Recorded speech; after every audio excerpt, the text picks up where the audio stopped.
Well, I find the most useful way to conceive of stress is that it's what happens in your brain and in your body when something that you care about is at stake. And you have a large repertoire of stress responses that your brain and body can coordinate to help you deal with life's challenges. And that's different than defining stress as sort of something outside yourself that is inflicted upon you or that you have to deal with. Like, rather than saying stress is the person you work with who is difficult and you have conflict with, or even rather than saying the stress is the conflict itself, I'm going to say stress is the emotions you have, the changes in your body when you think about that conflict and you're trying to figure out how to engage with that conflict or resolve that conflict or make the choice about walking away from that conflict. The way that I use stress is it's what's happening in here. And I think that's really important because, of course, you can define stress any way you want. But again, if we're interested in kind of an empowering mindset that allows you to skillfully engage with life, it's really good to turn the focus on the things that you actually have more of a direct effect on. So that's how I define stress. And it's also quite different also from defining it as only bad things that you don't want, right? So often we think about maybe the ideal life is stress-free. And if we could just do life right, you would get to that version of your life that doesn't have any stress in it because you're so enlightened and you've made all the right decisions and you've changed society to be the way you want it to be, and then no stress. But one of the other assumptions that I come to the work of stress with is the link between stress and caring, or the link between stress and meaning. And it's a little bit different from the idea of say, attachment, right? Attachment and aversion, which we might talk about.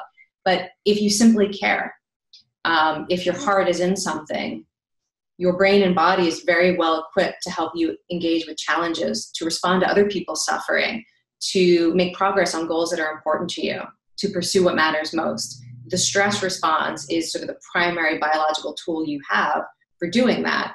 And so in that case, it's not a very realistic goal to get rid of stress because basically a stress-free life, Hans Selye, who's a stress researcher, he described that as death.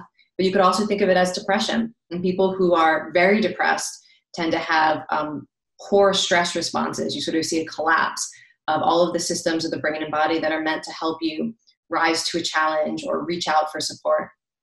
Yeah.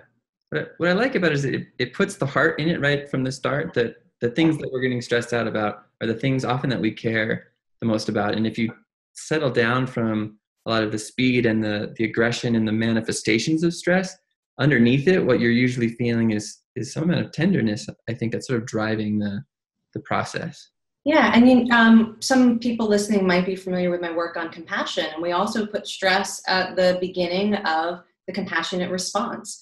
That part of you resonates with a problem or with a pain in the world, and your heart starts to speed up, and you see activation in systems of the brain that are associated with the stress response.